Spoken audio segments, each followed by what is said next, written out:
another value beyond. A value beyond his teachers, his being a teacher and being a choral director, is the bottom line value that I think brought most of you here. And it is a value to the lives and to the futures of his students. Numerous emails and letters have arrived, and I want to share the story of 3 former students who could not be here. And we're going to hear some stories of some students that are here. The summary is actually fairly simple on all 3. And the summary is that we gather, and they wrote because they want to thank Fred and Pat. But here's what some of them had to say. As the first person from my family ever to attend college, I was not given nor received from my parents any sense of what to expect in college. I don't blame them. They didn't know how to prepare me. They just didn't know what it would take for me to be successful in a college setting. During the second semester of my freshman year, I was placed on academic probation. I partied too frequently, taken naps that were entirely too long, and occasionally skipped class. Now, a couple of you in the room might think you wrote this letter double. After choir practice one evening, Fred asked to have a word with me. I can say, when I look back on that encounter, that it was there that my life started to come together. Here was a man, he wrote, who was giving himself to a stranger. Fred took time to express his concern that I might fail out of school. I quickly had the feeling that I was not alone. Fred drew up a schedule, helped me budget my time, allowed me to see how I could make everything work if I just paid the attention and took his advice. He didn't lecture. He never showed an element of disappointment. What came across was someone who cared. He set me in a course not just of success in college, but he taught me the lesson of compassion. Both have served me well.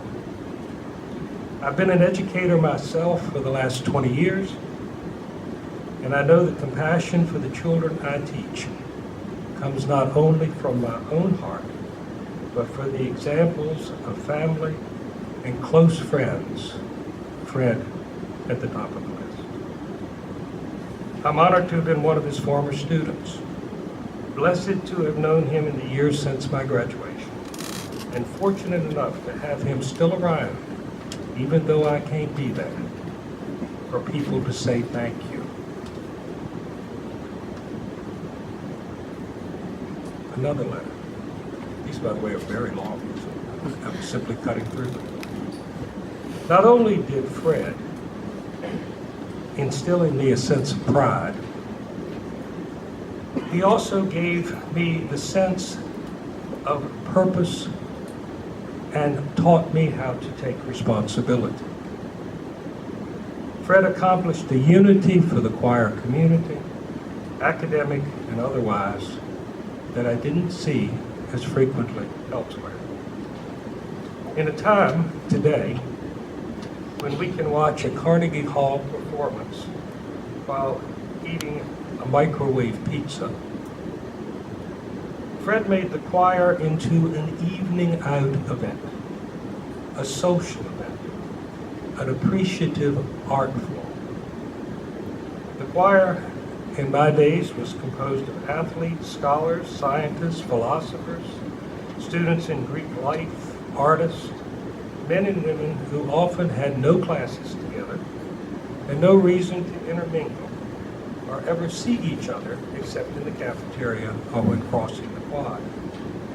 Yet when we sang together and traveled together, we formed unlikely friendships that have lasted far past college and classroom. Freshman year was a hard one for me. I hated my classes. I hated the dorm. I was ready to quit. And I still had to go to the choir because my mother had signed me up. One evening, 3 or 4 weeks into my first semester, which seemed a lifetime, I was late to choir by a good 40 minutes. I noticed a lot of people here. Ooh. Yeah. I walked onto the stage and got to my spot by walking up from the front. I was so naive, I didn't realize you could at least try to slip in from the sides. At the end of the rehearsal, I immediately went to Fred's office to wait for him. I did so because when I was in high school, if you missed class, you were always told to tell the teacher and apologize. Fred finally came down. I told him I was sorry for being late.